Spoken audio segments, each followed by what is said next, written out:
Pai, do Filho e do Espírito Santo. Amém.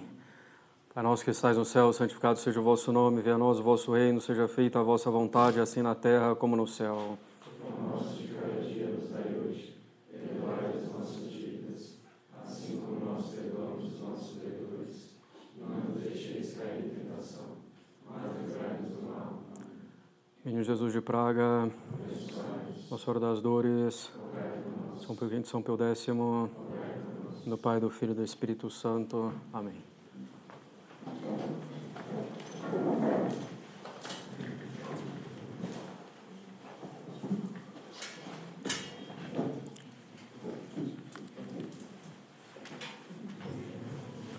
Bem, passamos então ao quinto mandamento, não matar.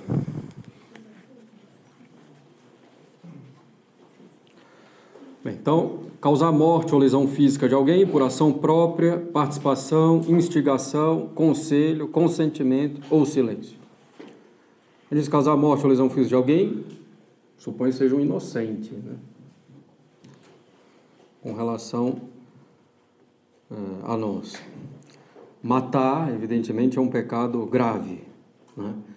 Causar uma lesão mais séria também já é um pecado grave. Quebrar um membro de alguém, incapacitá-lo durante um certo período, não.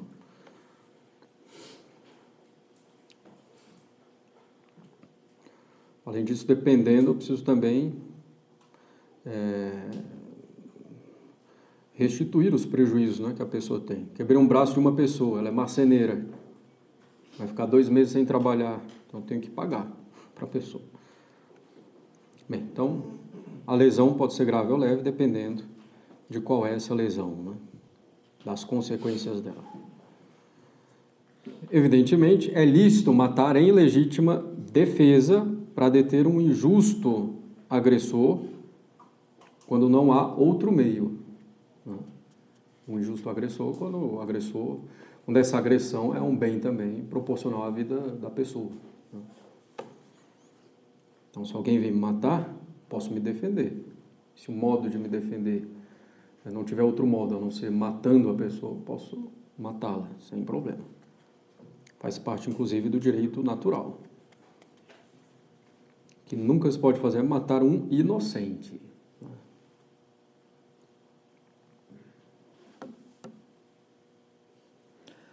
Então, legítima defesa, né? Também na guerra é lícito matar, dentro das regras da guerra, né? Posso matar os civis, né? Por exemplo, mas um soldado inimigo, normal.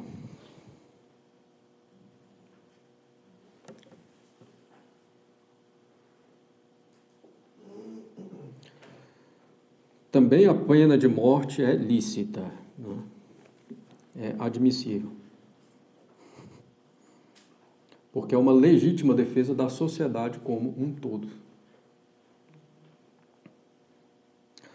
Bem, assim como num corpo de uma pessoa é possível mutilar um membro doente para salvar o todo, também no corpo social é possível mutilar ou amputar um membro para garantir o bem do todo. Então, na sociedade, em certos casos, com certos crimes, é possível, é lícito e é bom que se aplique a pena de morte. Quando fazê-lo com toda a justiça, para evitar o erros.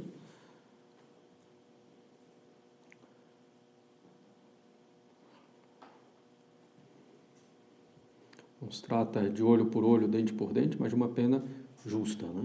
E aplicada pela autoridade legítima da sociedade. Então, não é uma pena privada, né?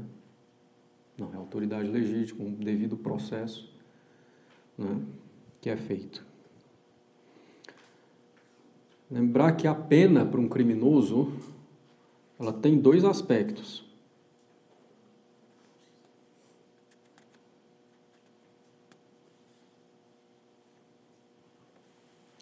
A primeira finalidade da pena é restabelecer a justiça e a ordem lesada. A primeira finalidade da pena não é que a pessoa se arrependa, que ela se corrija, que ela seja ressocializada, não.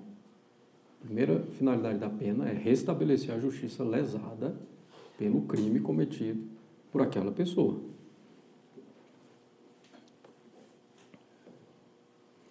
A pessoa, ao cometer um crime, prejudicou toda a sociedade e a ordem, prejudicou a ordem da sociedade em que ela vive. Então, a primeira função da pena é reparar essa justiça, para que a ordem lesada seja restabelecida.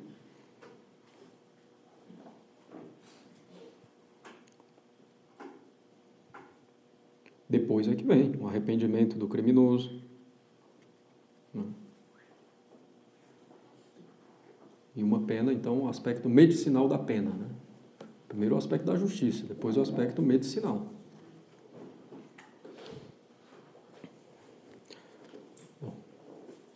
Pena de morte, inclusive, né, nos casos proporcionais, cumpre as duas coisas. Estabelece a justiça, inclusive dando exemplo para os outros também, né? E ajuda o criminoso a se dar conta da gravidade do seu crime, a se arrepender disso, inclusive sabendo que vai morrer, preparar-se devidamente para a morte, tem oportunidade para isso. Inclusive na situação que se deve desejar, tem um padre que acompanha, confessa, está à disposição para administrar os sacramentos, os últimos sacramentos. Então a pessoa pode ser condenada à morte, garantida a salvação da sua alma.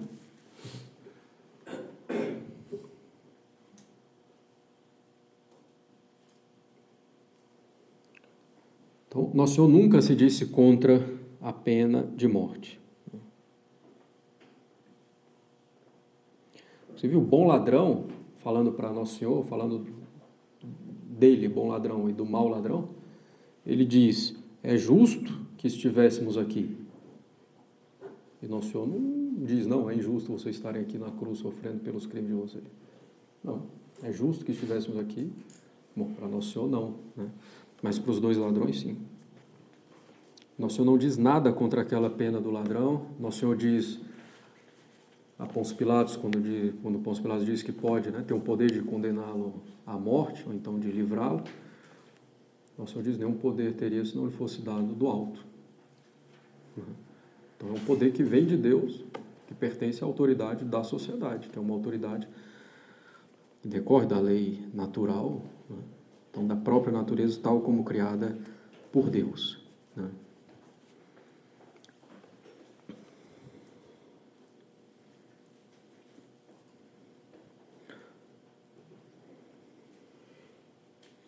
Então a pena de morte é uma coisa que está completamente de acordo com a lei natural e com o ensinamento constante da Igreja, né, durante 2000 anos.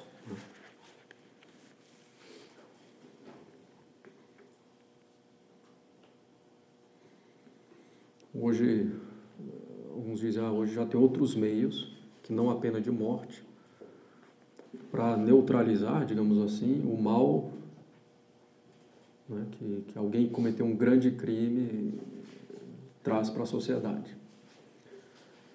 A gente vê isso nos presídios no Brasil, né? A pessoa entra no presídio já não está muito boa, né? Sai de lá 1000 vezes pior.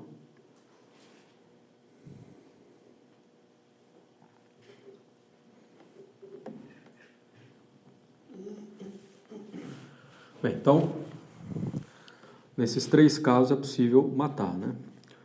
Legítima defesa, na guerra, e pela pena de morte. O carrasco, aquele que aplica a pena de morte, não comete nenhum pecado.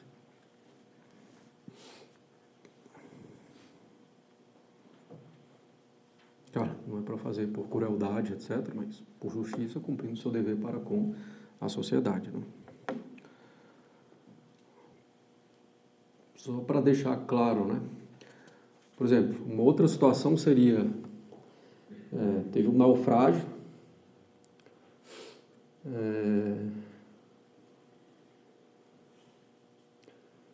tem uma só boia, tem 2 pessoas, eu não poderia chegar e matar a pessoa para ficar com a boia, né? Isso é uma outra situação, não está me agredindo, não é justo agressor, nem nada disso. Vamos ter que encontrar uma outra solução aí.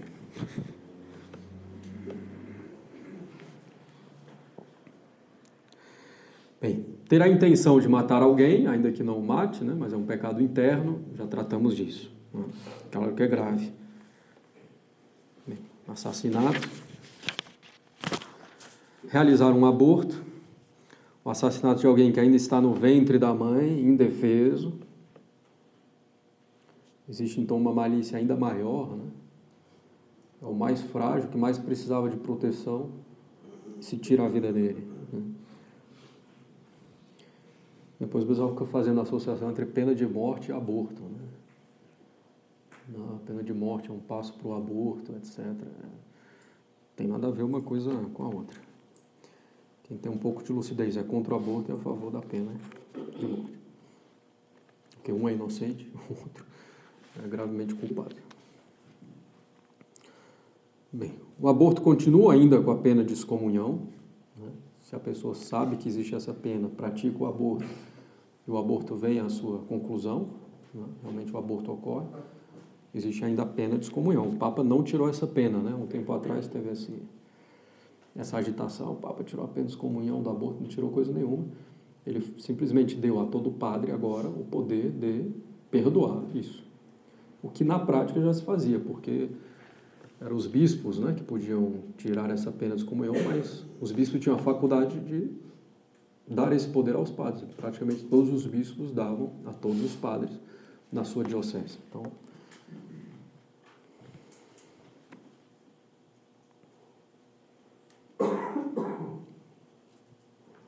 o que mudou é que agora todo padre pode resolver. Né?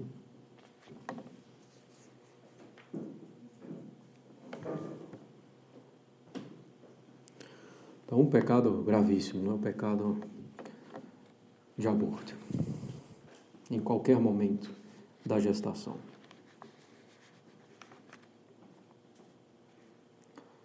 Abortar, ajudar alguém a procurar um aborto, né? Ajudar também, né? Aconselhar, também incorre na pena de excomunhão, se o aborto vem ao seu termo. Né? A eutanásia, que é matar alguém que está doente, que já está morrendo. Então não posso matar. Nunca é possível matar diretamente um inocente. Qualquer meio, dar um tiro, dar uma injeção, dar um veneno, nada.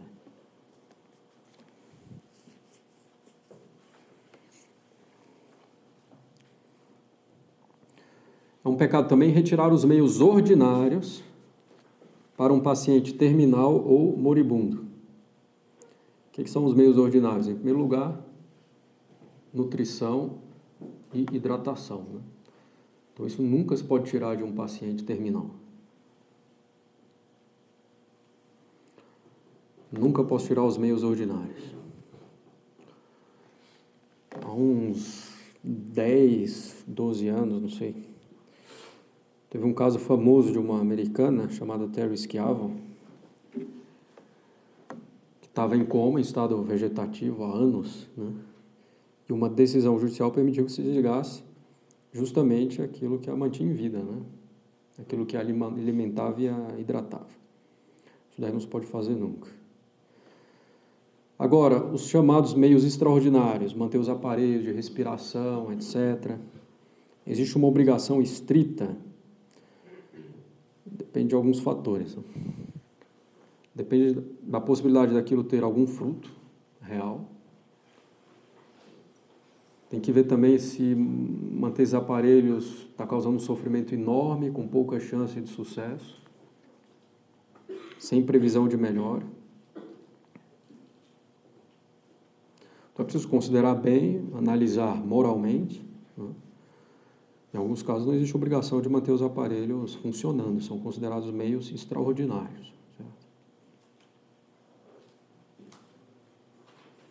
Por exemplo, uma idosa de 100 anos precisa fazer uma cirurgia cardíaca, senão em 2 anos ela vai morrer.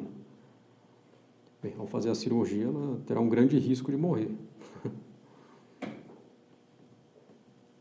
Mas se a cirurgia for um sucesso, pode ser que ela vive 3 anos. Não compensa, né? Existe obrigação de fazer a cirurgia? Não, que é um meio extraordinário, né, no caso dela. A chance de sucesso é pouco, a sobrevida vai ser pouco maior do que se não fizer. Então, não existe obrigação, é um meio extraordinário, né? Fiz os tratamentos normais, né, com relação a uma doença séria. Estou obrigado a me submeter a um tratamento que cause grande sofrimento, com pouquíssima chance de resultado, para prolongar minha vida por pouco tempo? A princípio não, né? Fazer um tratamento que cause grande sofrimento com pouquíssima chance para prolongar minha vida por pouco tempo. Não existe obrigação, a princípio.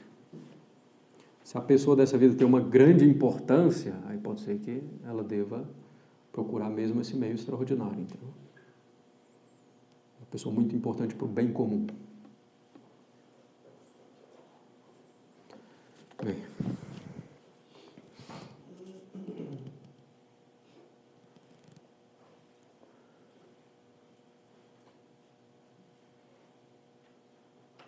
Suicídio, pecado gravíssimo.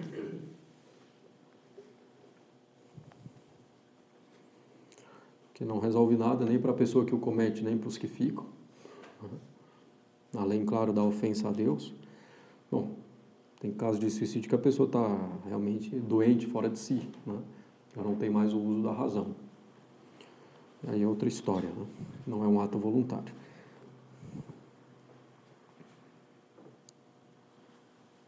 Tentativa de suicídio, sérios pensamentos de cometer suicídio, ficar alimentando esses pensamentos.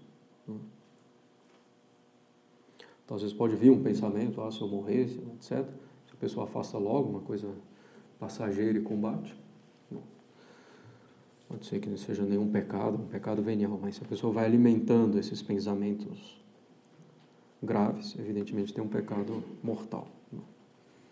Bom, brigas, rixas, depende do que é.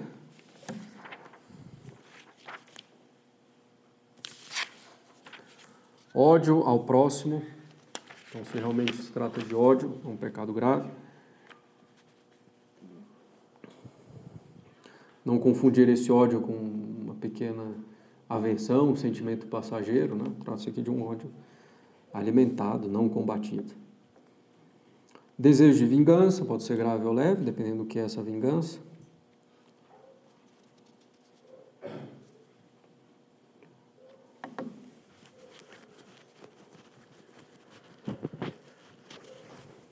Bem, tortura humana, grave ou leve, depende. A gula, beber ou comer em excesso. A gula só vai ser pecado grave se realmente coloca em risco, se prejudica a saúde, né, seriamente. A pessoa comeu até vomitar de tanto comer, tem um pecado grave aí, né, claro. Bom, passou um pouco do limite, pecado venial. Embriaguez, né? A embriaguez tem graus, né? A embriaguez completa é um pecado mortal. A pessoa perde o uso da razão, né? Fica realmente fora de si. Lembrando, não se pode perder o uso da razão sem causa proporcionalmente grave para isso, né? Se divertir, afogar as mágoas não é causa para perder a razão.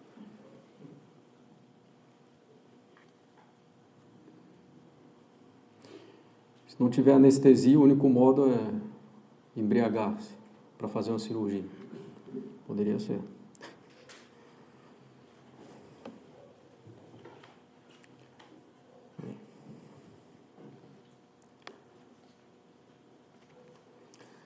Bem, abuso de álcool, medicamentos ou drogas, né? Pode ser lá leve, grave ou leve, né?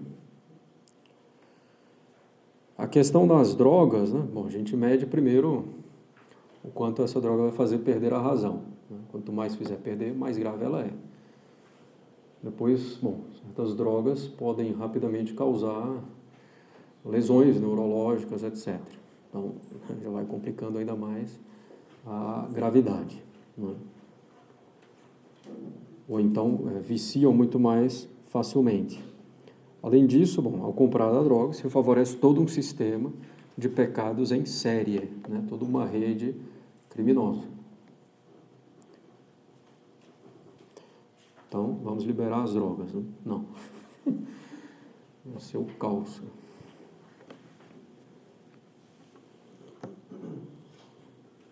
Não é solução para nada, né? Legalização da maconha ou de outras drogas. De fato, o álcool você pode usar sem haver provavelmente nenhuma alteração no uso da razão. As outras drogas não. O que atrai na droga é justamente que você vai perder em algum nível o uso da razão. Então existe essa grande diferença também entre álcool e droga. Certo?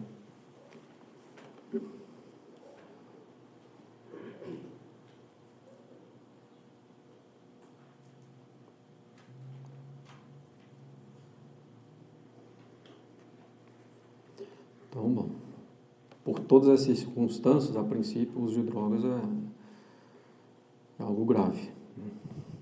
Colocar em perigo a vida de outros.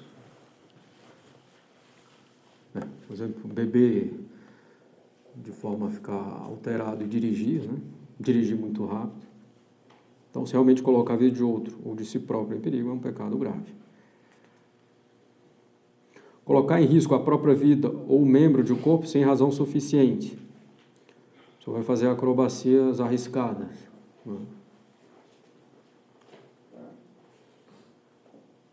A pessoa vai escalar Everest, sendo que não escalou nem a... sei lá. O que tem aqui em Brasília?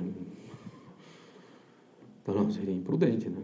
Agora, bom, o alpinista que já fez várias coisas, pouco a pouco, ganhando experiência, habilidade, chegou ao Everest, bom, a princípio até pode ir, né? Então, se a pessoa tem habilidade suficiente, né? Se o que fará é seguro, se o risco diminui por causa da experiência dela, por causa dos equipamentos, né? Então até poderia fazer. Mas se existe um risco razoável, não tem sentido nenhum, né, em fazer isso.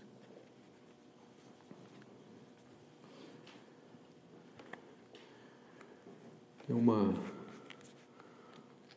coisa, um wingsuit, né, que a pessoa bota uma roupa e se joga assim, e vai. Todo dia morre um, né, fazendo isso aí. Isso aí não tem cabimento, né?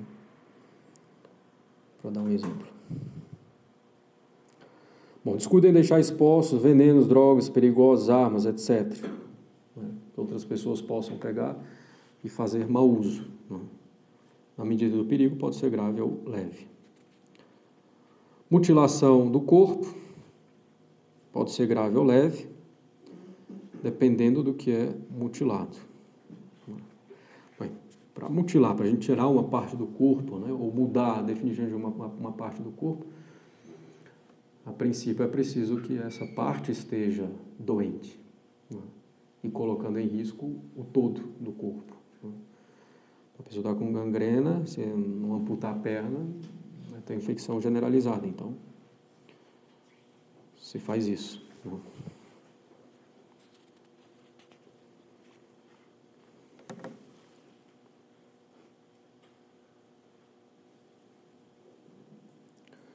Vasectomia, ligadura de trompa, né? Outro procedimento para evitar os filhos, né? Apesar da prática muito generalizada, mesmo entre católicos, traz-se pecado mortal, né? Ainda que haja motivos legítimos para evitar os filhos. Então, primeiro é uma espécie de mutilação, né? Você modifica, destrói, tira a função de um órgão saudável para evitar os filhos. Então, uma coisa que não se pode fazer, né? Além de contra a prestação própria do Estado matrimonial, gerar e educar os filhos, para a sociedade civil, para a igreja. Então, bom, uma pessoa que fez isso, ela deve, a princípio, buscar a reversão da cirurgia, se ainda existe a possibilidade de fertilidade, porque depois de um tempo, pode ser que já seja impossível a fertilidade, né? Pela própria idade da pessoa, ou pelo tempo da cirurgia, né? Se ainda existe a possibilidade da fertilidade, e a pessoa não tem condições financeiras, paciência, mas ela deve procurar economizar para isso, né, na medida do possível. Bom, a esterectomia é retirada do útero, né? sem causa médica suficiente para isso, então tem que estar o órgão próprio órgão doente, né? Tem um câncer de útero, etc. Então, se tira, né? Senão não. Inseminação artificial, fertilização in vitro, algo semelhante. Aqui também, apesar da prática muito generalizada, mesmo entre católicos, trata-se de um pecado mortal. Pode-se procurar meios lícitos, tratamentos lícitos, mas não esses daqui. Né? O problema da inseminação artificial, fertilização in vitro, primeiro, que nós não podemos separar o aspecto da procriação, da união do homem e da mulher. Não pode haver união de modo inapto para a geração dos filhos, nem pode haver geração dos filhos sem a união.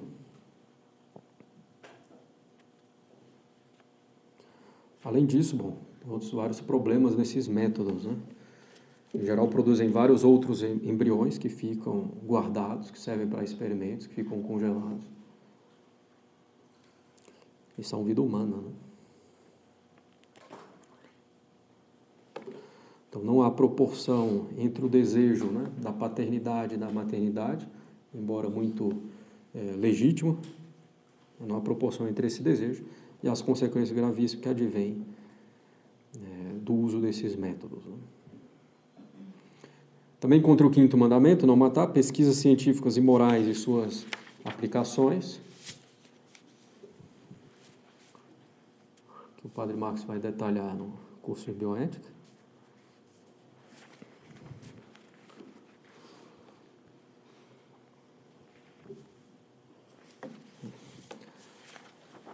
Depois, mau exemplo ou escândalo, levando outros a pecar, o pecado de caridade pecado contra a caridade para com o próximo. Né? Então, não matar inclui os pecados contra o bem físico, material, né, o corporal do próximo, mas também os pecados contra o bem da alma do próximo. Pecado de escândalo vai ser grave ou leve, né, dependendo se eu levo o próximo a pecar levemente ou gravemente. Desrespeito pelos moribundos ou pelos mortos, pode ser grave ou leve, dependendo desse desrespeito. Não tentar evitar a guerra, né, os conflitos. Mostrar aversão ou desprezo pelos outros, quando é uma coisa assim mais superficial, pecado venial. Se é uma coisa mais profunda, mais séria, já é um pecado grave. Recusar falar com os outros quando cumprimentado.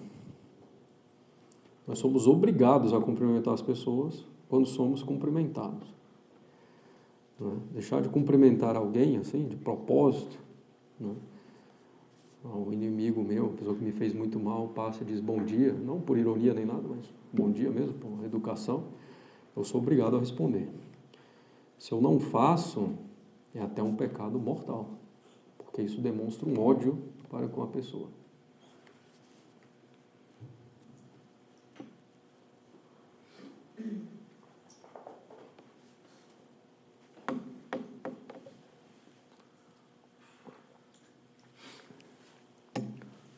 Ignorar ofertas de reconciliação, especialmente entre parentes. Fomentar um espírito que não perdoa o próximo.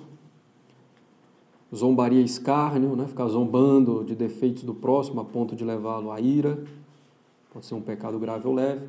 Pode ser até um pecado contra a justiça, nós vamos ver lá na frente também, né? Diminuindo a reputação que a pessoa tem diante dos outros. Né?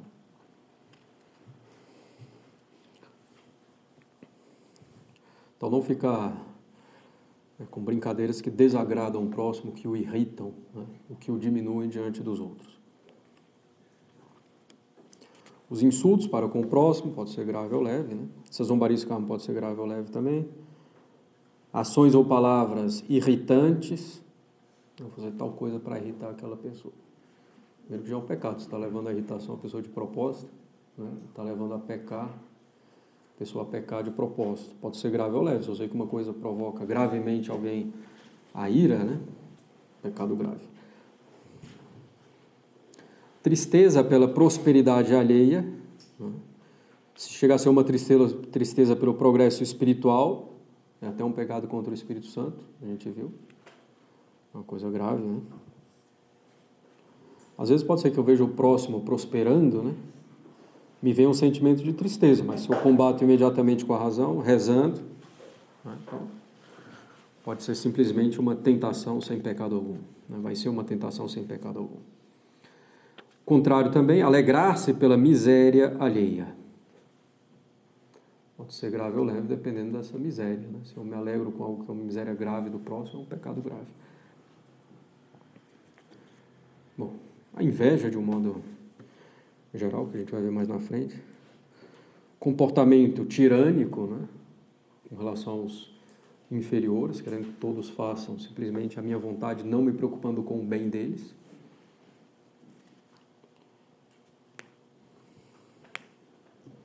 Induzir os outros ao pecado pela palavra, por exemplo, já falamos do escândalo. Prejudicar a própria saúde pelo excesso de indulgência, de preguiça, de inação. Estou com dor aqui há 3 semanas, não vai no médico, procura resolver, não é nada. Bom. Dar álcool aos outros sabendo que irão abusar dele, né?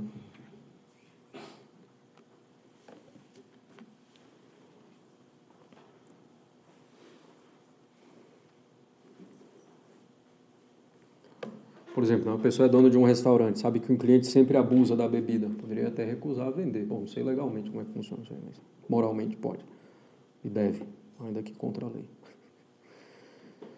Mas bom, se a pessoa não vende e o outro vai causar um grande tumulto, um estardalhaço, etc., bom, nesse caso poderia admitir a venda. Bom, vício em jogos de azar. O jogo de azar em si mesmo não é um pecado. Talvez seja só uma tolice. Mas primeiro que é uma coisa que vicia muito rapidamente. A pessoa, primeiro assim, jogo de azar, só o nome já diz que não vale a pena, né? Que é uma coisa que depende da sorte, em geral, ou principalmente, e não do mérito, né? Ou de uma habilidade. Bom, mas, a princípio, não é proibido. Enquanto tal. Agora, se é coisa ilegal, etc., aí já são outros aspectos também, né? Que vai favorecer uma máfia, uma organização, então, já entrou outros aspectos, como na questão das drogas também. Então, bom, mas esses jogos colocam em perigo o sustento próprio da família, aí já começaria a vir um pecado. Então, um vício que vem muito rápido, quanto mais a pessoa perde dinheiro no jogo, mais ela acha que deve jogar para recuperar o dinheiro perdido. Aí ela perde ainda mais. Bom, jogar na Mega Sena. É proibido? Não, é até um pouco diferente isso aqui, mas né, de um cassino, esses jogos de azar assim, que realmente devem ser evitados, porque em geral o ambiente já não é bom. Depois é uma coisa que vicia muito rápido e se perde muito rapidamente o dinheiro. Jogar na Mega Sena é lícito? É. O que é a Mega Sena? Nada mais é do que um imposto indireto para o Estado. Então você está pagando para o Estado, você está reclamando de muito imposto, está jogando a Mega Sena, você está dando mais dinheiro para o Estado. Então acho que não adianta não. Depois também ficar se iludindo, né? Vou ganhar na Mega Sena, e toda semana a gente vai ganhar na Mega Sena. Não ganha nunca. Como é que semana que vem alguém ganha, né?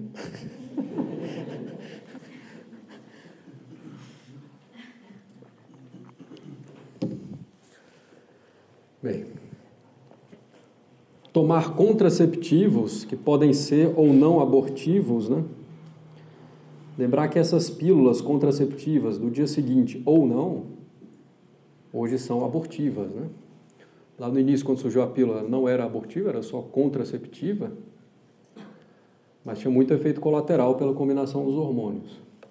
Então eles tiveram que trocar, quer dizer, mudar, né, a composição lá dos hormônios, consequentemente tem um efeito contraceptivo menor, mas tem um efeito abortivo. Então tem que ter muita consciência desse aspecto também. Né? A pessoa que faz uso de pílula anticoncepcional assume também um risco de aborto. Né?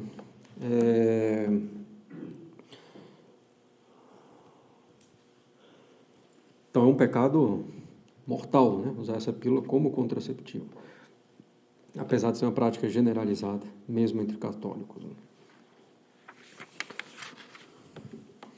Bem, às vezes esses contraceptivos são indicados para tratamento de alguma doença, né?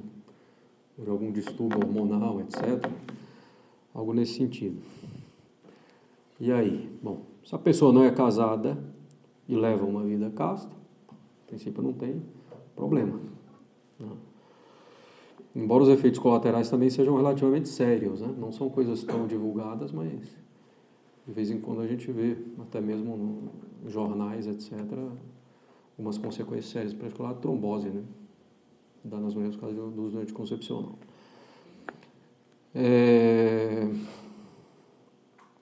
Se a pessoa, porém, é casada, aí já é um problema mais complicado.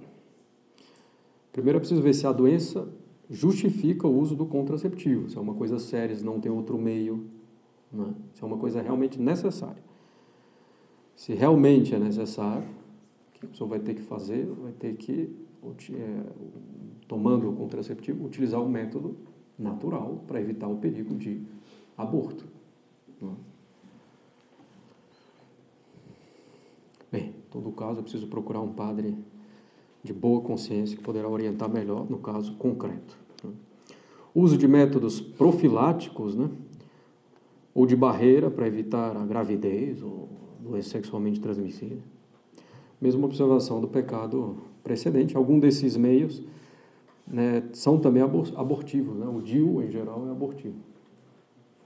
Dispositivo intrauterino.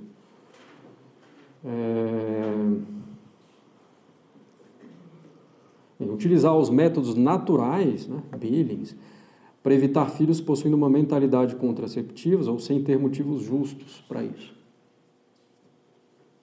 Também é um pecado grave, leve, bom, uma coisa que a igreja não se pronunciou. A esterilização direta, vasectomia, ligadura, né, etc., é um pecado também mortal contra o 5º mandamento. Causar morte ou sofrimento desnecessário aos animais. Com relação aos animais, nem um extremo nem outro. Né? Botar fogo no sapo também não precisa fazer. Não precisa fazer isso. Né? Então, evitar a crueldade, porque a crueldade dos animais... A criança é muito cruel com os animais, depois ela vai aplicar essa crueldade com outros seres, né? Humanos, em geral. Então, não posso simplesmente atirar fogo lá no gato, não sei o quê, simplesmente por fazer. Né? Ora, também não tratar os animais como se fosse gente. Né? A caça, por exemplo, é algo muito bom. Legítimo, está na ordem da natureza. Mesmo para diversão. Os inferiores devem servir aos superiores. Então, os seres inferiores, os animais, servem para o homem, para que o homem possa melhor servir a Deus. Os animais foram criados para que o homem, servindo-se deles, possa servir melhor a Deus. Há uns bons catecismos atrás surgiu uma pequena polêmica sobre as touradas. Né? Primeiro tem que fazer uma certa distinção entre a tourada de arena, que tem um toureiro lá, né, habilidoso, e a tourada que solta o touro no meio da rua. E fica o pessoal nas ruas estreitas lá de Pamplona, né? E fica o pessoal correndo, se jogando para as paredes, etc. Isso aí é loucura. Né? Isso aí moralmente não é isso. Sempre tem alguém que morre ou que se fere gravemente. Né? Então isso daí não pode. Agora, uma tourada numa arena, com um toureiro que treinou a vida inteira para isso, é possível, né? Ah, mas o boi sofre. Ele não sofre tanto assim. Depois vai morrer e vai virar churrasco. Como a gente já falou antes, a maior glória do boi é estar na mesa assado, para servir ao homem. Mas é verdade. A maior glória da árvore é servir, transformar-se em um móvel, por exemplo, um altar. Bem. Então, nem um extremo, nem outro, né? Não comer carne por princípio é uma desordem, tem algo irracional aí, né? Vegano, vegetariano, primeiro dá pena, né? Porque, coitado. Depois, está na ordem das coisas, está na ordem da natureza. Como as coisas foram feitas por Deus. O ser inferior serve ao superior.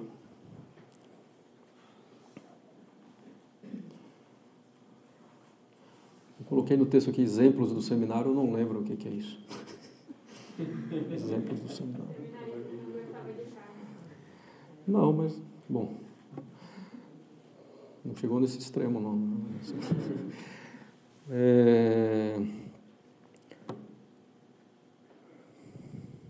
Então, não, é uma concepção errada da natureza.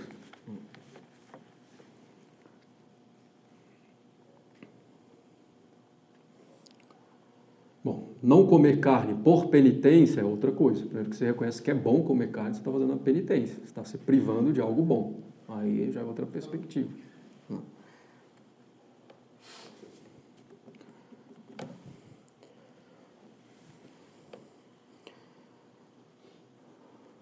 Então, porque às vezes tem algumas ordens um pouco mais austeras que pouco comem carne, ou praticamente não comem, mas não é por amor ao animal. Por amor à própria alma, uma mortificação, e consequentemente poder se elevar-se a Deus. Né? E com relação às touradas, né? Só para deixar claro, às vezes tem, mesmo essa de arena com o toureiro, às vezes existem algumas divergências, né? Com relação aos teólogos. Os espanhóis são todos favoráveis.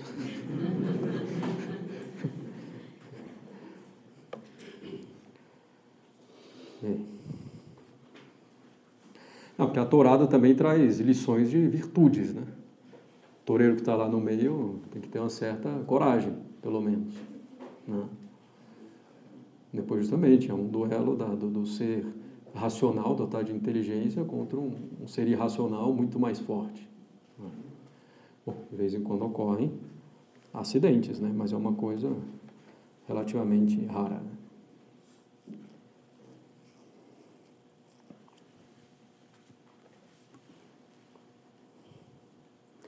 Bem, sexto mandamento. Não pecar contra a castidade.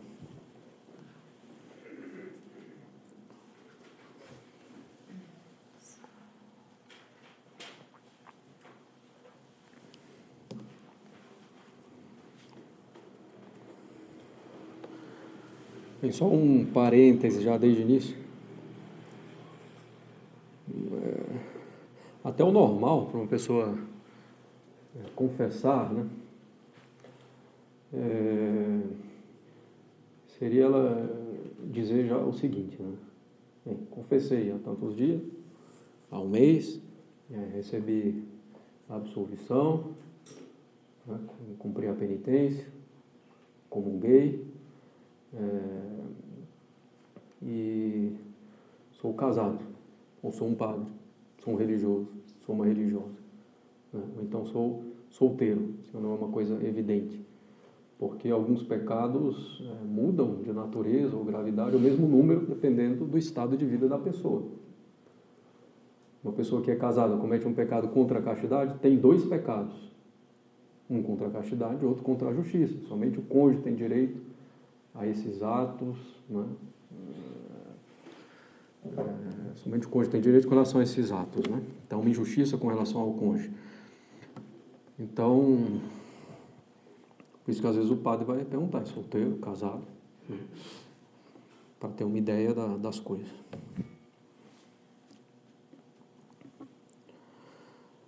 Bom, e nos pecados contra a castidade também, às vezes é preciso mencionar outros aspectos, né? O sexo da outra pessoa, o parentesco. Bem, primeiro, impureza e imodéstia nas palavras, nos olhares, nas ações, seja sozinho ou com outros. Pode ser grave ou leve, né? Dependendo do que se fala, dependendo do que se olha.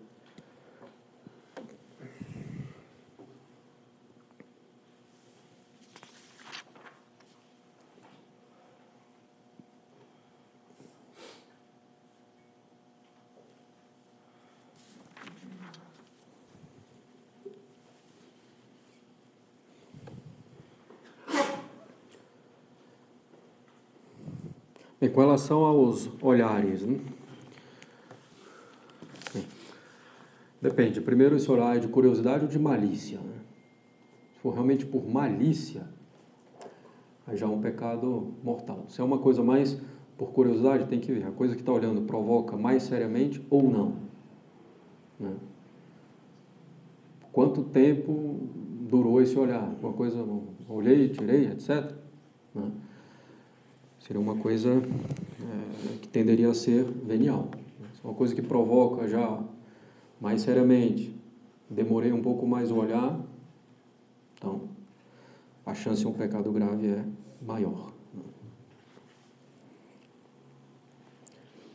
Claro que se olha para uma coisa que provoca gravemente, voluntariamente, é um pecado grave, né?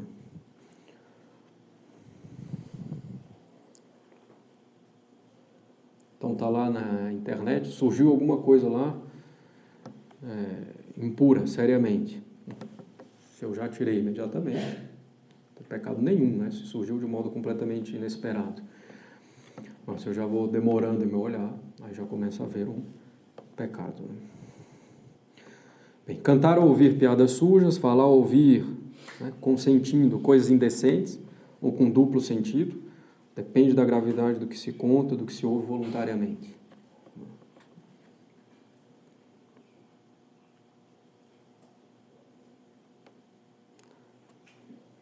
Vangloriar-se da própria imoralidade, gaudium pravum, né, alegria do pecado passado. Então, ao se vangloriar da própria imoralidade, se comete o mesmo pecado interiormente. Certas coisas, inclusive, só se dizem no confessionário, né? Por mais que às vezes seja para dar lição, uma lição, né, ajudar o próximo, né? Ah, eu cometi tal pecado, muitas vezes não convém falar nada nesse assunto, né? Preciso ter muita reserva com relação a isso.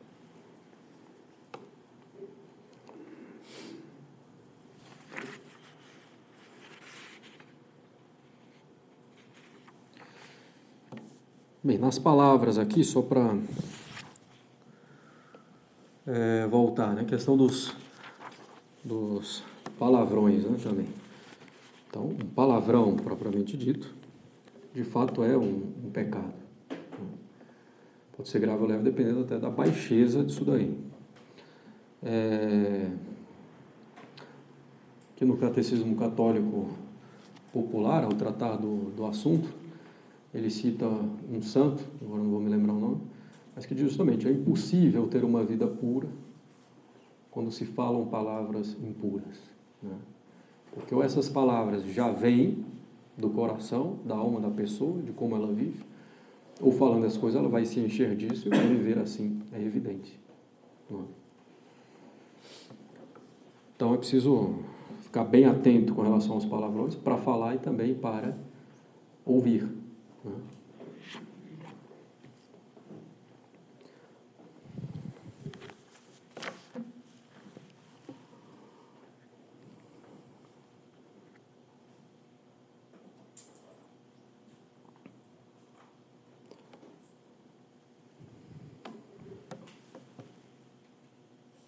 Do que, bom, os palavrões provocam, né, as paixões, as emoções, impedem de raciocinar devidamente, né?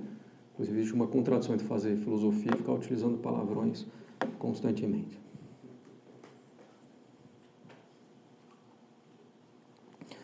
O que é também uma certa estratégia para as pessoas pensarem menos e aderirem mais facilmente, né, ao que está sendo dito.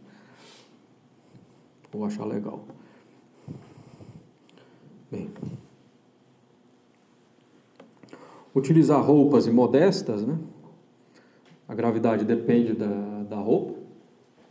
Uma roupa que provoca gravemente, que chama a atenção gravemente, é um pecado mortal, né? Mini saia, calças apertadas, né? Decotes arrojados, blusa e saia transparente, roupa de banho, evidentemente.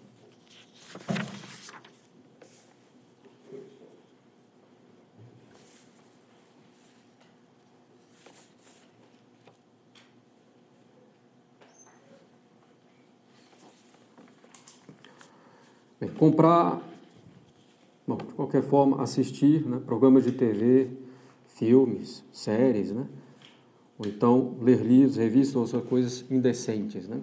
Nós estamos falando aqui somente de pornografia, mas também de tudo que contenha impurezas, o que é bem generalizado hoje, né. Claro que isso também vai ter graus. Mas, mais uma vez, a gente não pode se divertir com aquilo que ofende a Deus e prejudica a nós mesmos, né. Estaremos rindo da nossa própria morte, né? Da nossa própria miséria espiritual. Expor-se voluntariamente a ocasiões de pecado, por curiosidade pecaminosa, por manter companhia perigosa, por frequentar locais perigosos, diversões perigosas ou pecaminosas, não. Por danças indecentes, quase todas as modernas, né? Ou jogos indecentes, por familiaridade indevida com pessoas do sexo oposto.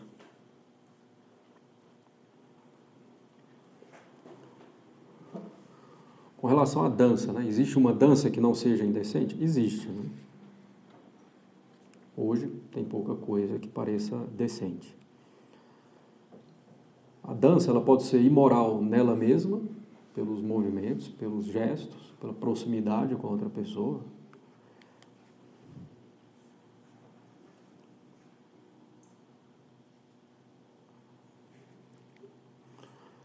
Mas ainda que em si mesma, talvez uma dança não seja, né, indecente, preciso considerar também as circunstâncias.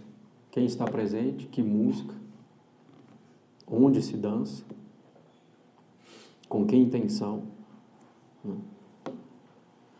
São Luís de Montfort tem uma música sobre a dança. Ele diz que a dança em si é algo indiferente. A dança em geral. Né? Mas ele diz, para dançar sem pecado são necessárias tantas circunstâncias. A dança tem que ser boa, um ambiente bom, um horário conveniente, pessoas convenientes, reta intenção, que é muito difícil. Né? Primeiro a dança ser boa, depois um ambiente bom, em geral já é uma coisa mais escura, um ambiente agitado, que já mexe muito com a sensibilidade. Né? O horário, em geral de noite. As pessoas, em geral, também não são convenientes.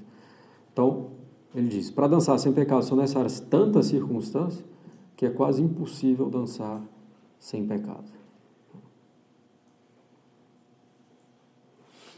Então, claro, há danças medievais, né? No máximo se dava a mão em alguns momentos, movimentos cadenciados, sincronizados, que exigiam atenção. Seriam danças possíveis. Né? Bem, manter companhia pecaminosa ou morar com alguém que não é o cônjuge, né? Pecado grave, evidentemente.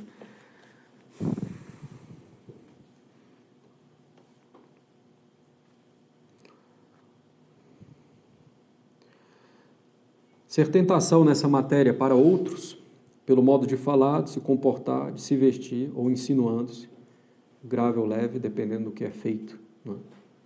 Do que está vestindo, do que está falando, do modo como está se comportando, da intenção também.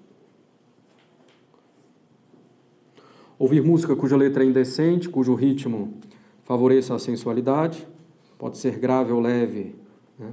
Dependendo da gravidade dessa letra.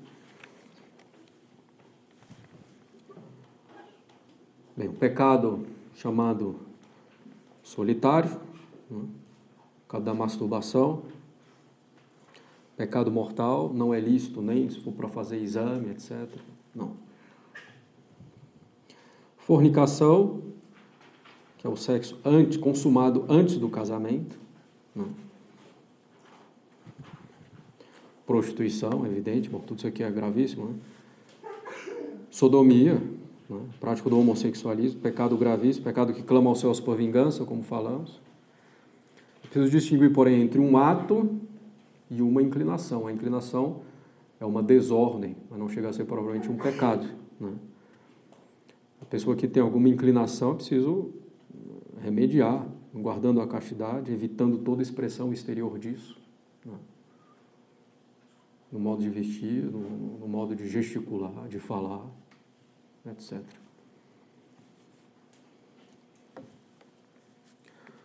Bem, inúmeras outras partes contra a natureza que existem. O adultério, também pensamento, como todos os outros pecados, né?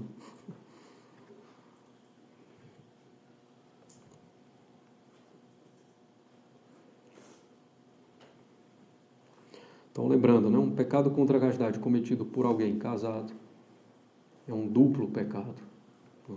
Um contra a castidade, outro contra a justiça. Somente ao cônjuge cabe o direito sobre o corpo do outro cônjuge.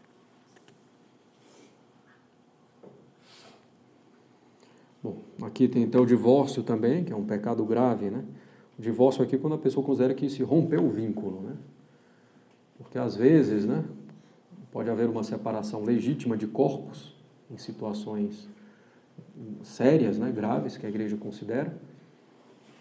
E às vezes, na esfera civil, o único modo de conseguir os efeitos civis dessa separação de corpos é pelo divórcio. Aí seria outra situação, mas a pessoa considerar que realmente rompeu um vínculo, que ela pode se unir com outra pessoa, aí é um pecado grave.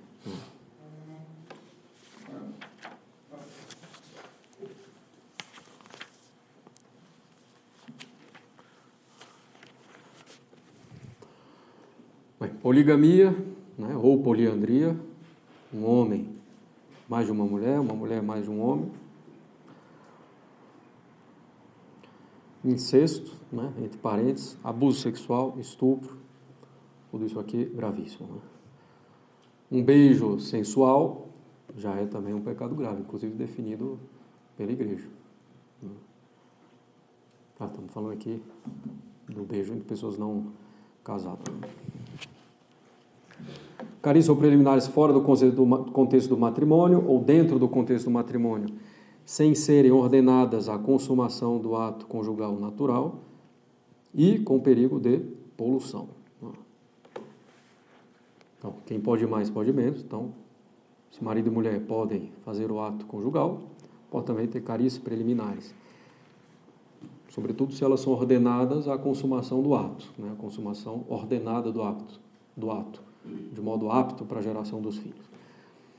Ou mesmo que a intenção não seja concluir o ato, desde que não haja perigo de poluição, né? De que se chegue ao ápice, de modo inapto para a geração dos filhos.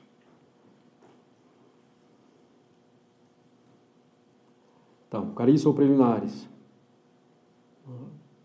que se conclui de modo inapto para a geração dos filhos, é um pecado mortal. No namoro, não se deve passar das mãos com moderação. E no noivado, idem. Não muda nada com relação a isso.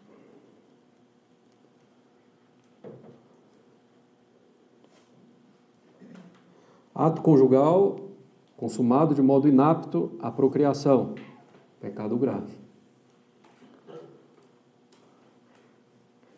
Se, já pela idade ou por alguma outra causa natural, não voluntária, a pessoa é estéril, pode fazer o ato de maneira normal, né, de modo que se conclua de modo apto para a geração dos filhos, e não vai haver aí nenhum pecado, né, por mais que haja essa esterilidade.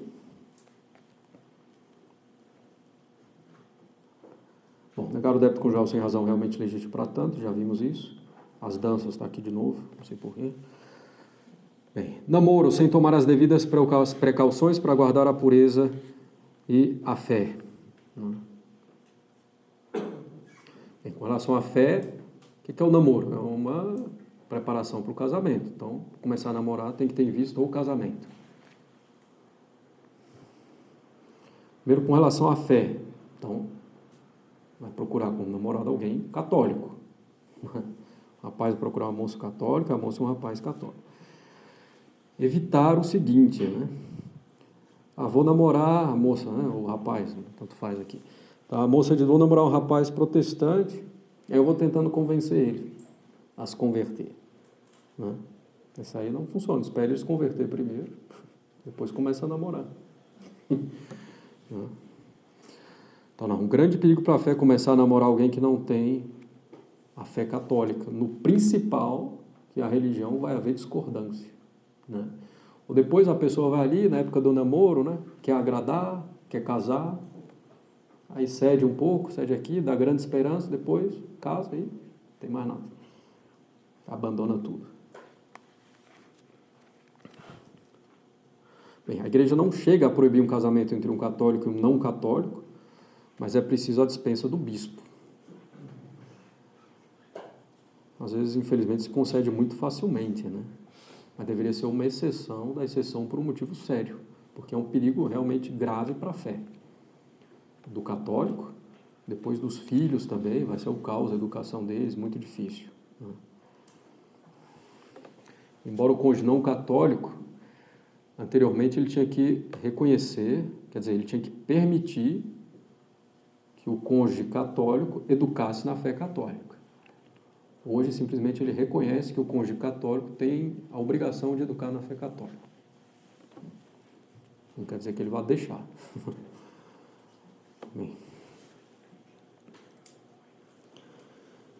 Bem, sem tomar as devidas precauções também, né, de maturidade, de prever um tempo de namoro em torno de 2 anos, não passar disso, porque senão a familiaridade vai crescendo, os pecados contra a castidade se tornam muito mais fáceis. Né? Além disso, as precauções, não ficar sozinho, sempre com outras pessoas no ambiente de boa consciência, não andar de carro sozinho, por exemplo. Né? Tomar cuidado com as palavras, com os gestos, com os olhares. Bem, acho que inclusive é o próximo. Namoro quando não deveria, sem a maturidade suficiente ou sem intenção de casar-se. Né? De certo modo, o namoro é uma ocasião próxima de pecado. Né? Fala muito com a pessoa de outro sexo, algumas tentações, evidentemente, vão surgir, mas é uma coisa necessária para casar. Né? Então, se aquele que namora faz a sua parte, toma as precauções, reza, Deus dá as graças para não cair. Né?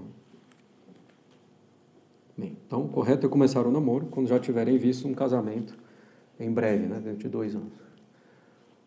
Daqui em 2 anos eu penso que, né, eu já terei um emprego assim, assado. Então espera um pouco, ter alguma coisa realmente bem mais sólida, né?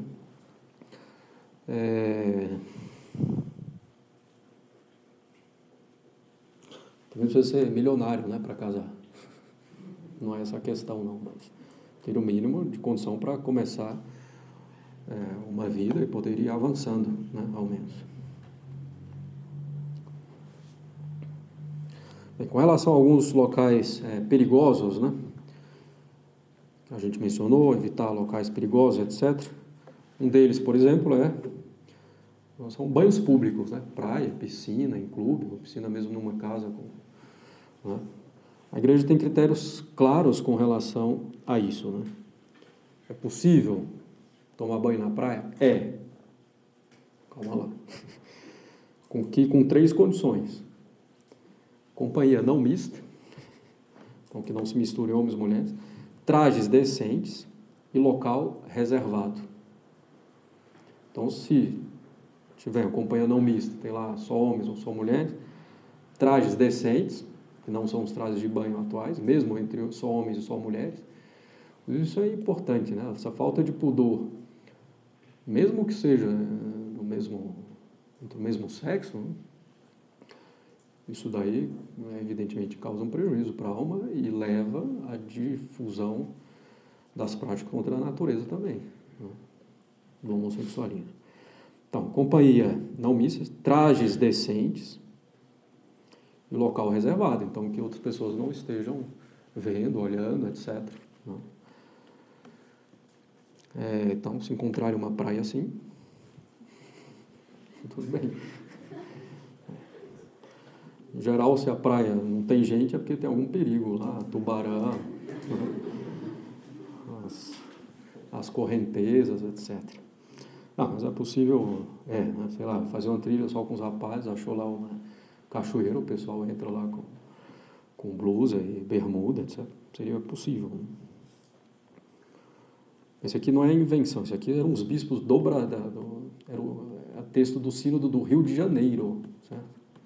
De 1950. 1950 é antigo, nada mudou. A natureza humana não mudou, o pecado não mudou, a praia piorou. Então as condições continuam as mesmas. Mas eu vou bem vestido para a praia, mas os outros não vão. Então você não vai ser ocasião de pecado para os outros, mas vai expor-se à ocasião de pecado. É impossível ir à praia e não ver alguma coisa. Então, tem cabimento. Vou às 6 da manhã. 6 da manhã em geral a praia já tem bastante gente. Bem. Então assim, mas seria possível com essas condições. Né? Bom, estou falando da praia, mas se aplica a qualquer outra situação, a um clube, mesmo em casa. Né? E a gente poderia então reunir algumas famílias e ir para uma praia mais isolada. Se você reunir várias famílias, vira uma praia pública. Não adianta nada. E vai ter companhia mista e não resolve nada. Depois, os pais com os filhos. É um pouco, em geral, constrangedor. Né? Às vezes, quando os filhos são menores, né, para ensinar a nadar, com traje decente, né, no local reservado, tranquilo para os pais fazerem isso. Bem. Então, às vezes, mas a praia é uma coisa tão bonita, etc. Primeiro dá para ver a praia de longe. E a praia deserta dá para ver. Mas tomar banho na praia é legal, etc. Mas, infelizmente, os homens usam mal. Então, paciência. Né? Não podemos ir lá sob o pretexto de aproveitar um bem da natureza e terminar ofendendo a Deus ou nos expondo a esse risco. Né? Outra questão, né? Até eu falei aqui, né? Morar com alguém que não é o cônjuge. É claro que morar com alguém que não é o cônjuge é uma ocasião próxima de pecado, um pecado grave. Bom, questão de divorciados recasados. Se não tem filho, separa, pronto, acabou. Se tem filho, aí é preciso ver. Né? O que poderiam fazer é viver como irmãos, né? Procurar assegurar a educação do filho, dos filhos. Né? Se realmente não conseguem, né, durante as quedas são muito frequentes, etc., então é preciso também separar. Né? Pois uma questão que levantaram no ano passado, né, o tratamento justamente devido aos casais que não estão unidos na igreja, né, que não é um casamento válido. Então, o que se deve fazer é que não se deve tratar como casados, entendeu? Dar um presente para eles como casal. Né?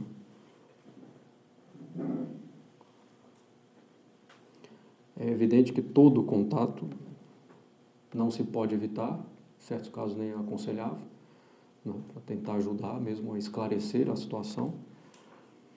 Mas, ao mesmo tempo, não se pode tratar como se fosse algo completamente normal. Como se tudo estivesse perfeitamente em ordem. Não. Bem. Hoje nós ficamos por aqui. Alguma questão, dúvida?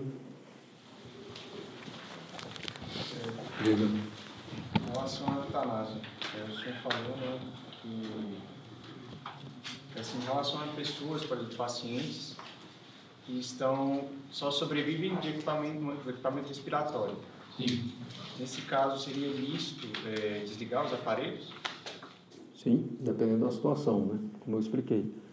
Se realmente a pessoa está sofrendo muito, né, sendo mantida em vida com os aparelhos, tem pouquíssima perspectiva, um sofrimento muito grande, mesmo um custo enorme, etc., você pode desligar o aparelho, porque é diferente de eutanásia. Eutanásia, você mata diretamente a pessoa. Desligar um aparelho, você está tirando um meio extraordinário. Certo? Então é uma coisa diferente, você não está matando diretamente a pessoa, certo? Só outra questão, em relação a, você falou das vestimentas, das piscinas, quando se trata da questão de saúde, por exemplo, indicação médica, procedimentos terapêuticos na água, na piscina. Sim. E o local não permite uma vestimenta adequada, né? No caso, seria mais modesta. Deve-se fazer? Não, é o seguinte, primeiro tem que ver, sei lá, hidroterapia, né, hidroginástica, etc. Primeiro, esse é o único modo de fazer? O caso é sério, né? Se eu não fizer terapia, realmente eu vou ficar com uma deficiência, um problema sério. Tudo bem. Não tem um outro lugar mais adequado.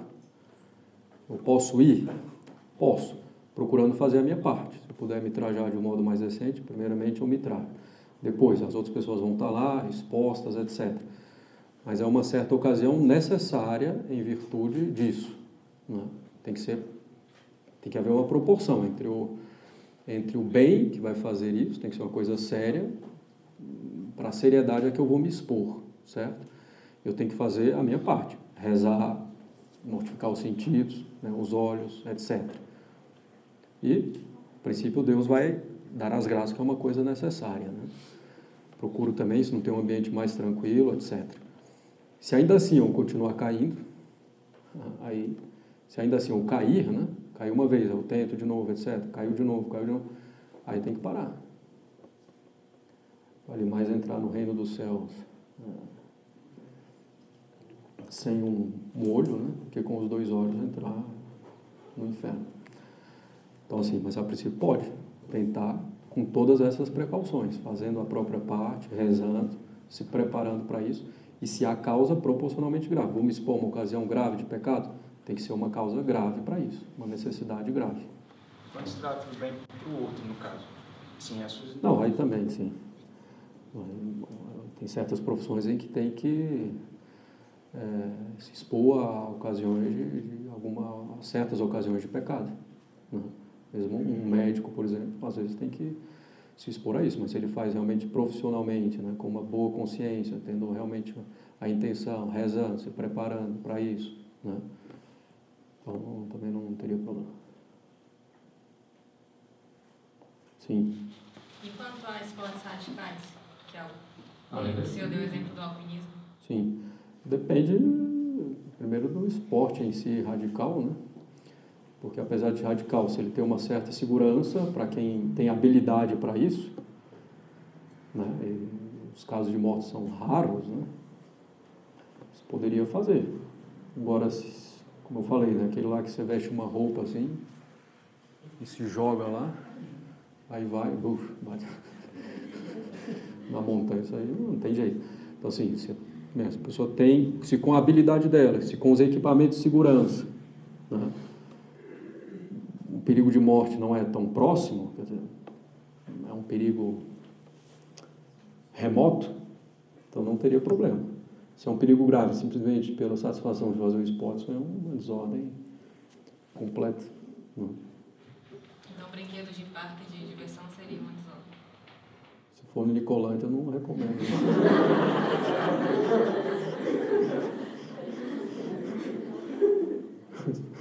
Parece enferrujado, não sei. Não, estou brincando. Depois vão me processar aqui. Não, bom, a princípio não tem muito problema, não. A coisa já foi testada, tem a manutenção, né, a princípio. Não teria problema a parte de diversão, assim, não.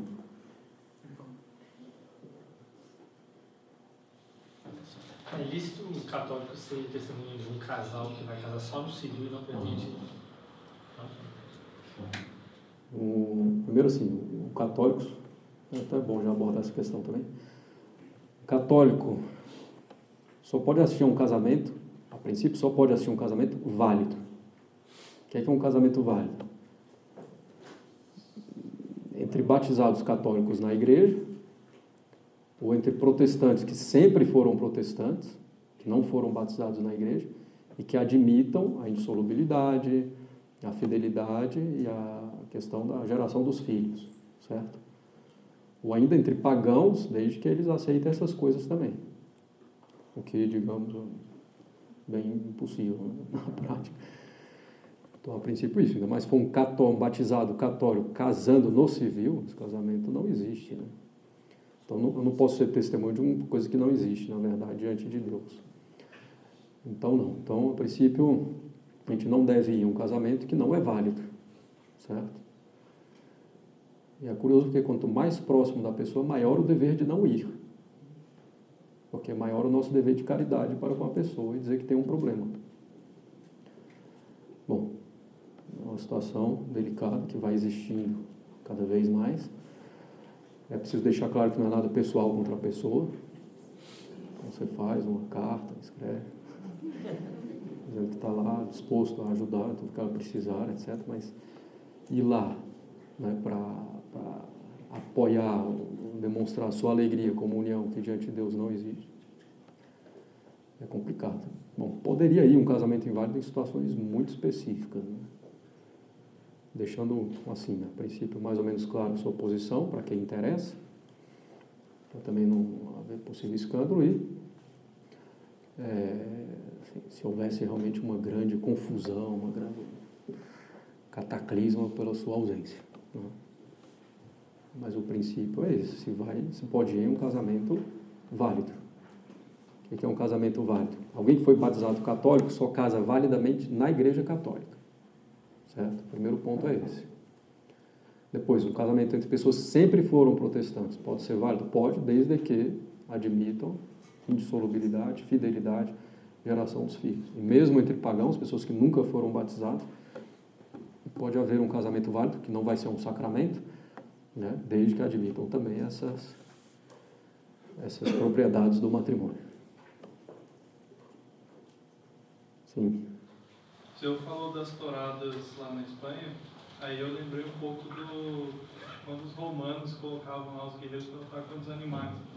Não tem equivalência lá, né? Não, até porque muitas vezes eles jogavam os lá sem muito treinamento, né? O objetivo era ver o sangue, principalmente do gladiador, né? O pessoal se contentava mais com o sangue do gladiador do que com o sangue do animal. Na tourada não é isso, né? Até porque, por princípio, não acontece com tanta frequência, né? E o gladiador era colocado numa situação complicada, né? Às vezes não tinha tanta proteção nem segurança. No caso que ele tinha, era mais tranquilo, então. Quando ele dava uma lança, uma espada para ele... Não é tão simples assim. Uma coisa é um touro que comprovadamente já age uns touros que comprovadamente já agem de uma certa maneira, né? Calculada, digamos assim, que vão atrás lá do pano vermelho, né? Que não vai te dar uma mordida, pode dar um chifre que você consegue escapar mais ou menos. Outra coisa é botar um leão lá, é complicado, né? Então, assim, eu acho que não é exatamente a mesma coisa. Se tivesse alguém, por exemplo, tem o domador de leão, então ele está lá e tranquilo. Acidentes acontecem, mas não haveria problema. Se ele tem experiência, ele sabe lidar, né? Tem o domínio sobre o animal, não haveria problema. Mas botar alguém lá com uma espada e um escudo contra o leão, acho meio complicado. Certo?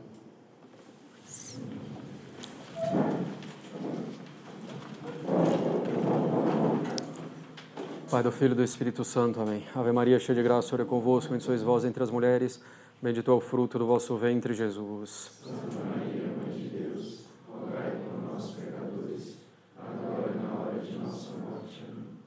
Nossa Senhora das Dores, Rogai por nós. São José, Rogai por nós. São Pio V, São Pio X, Rogai por nós. do Pai, do Filho e do Espírito Santo. Amém.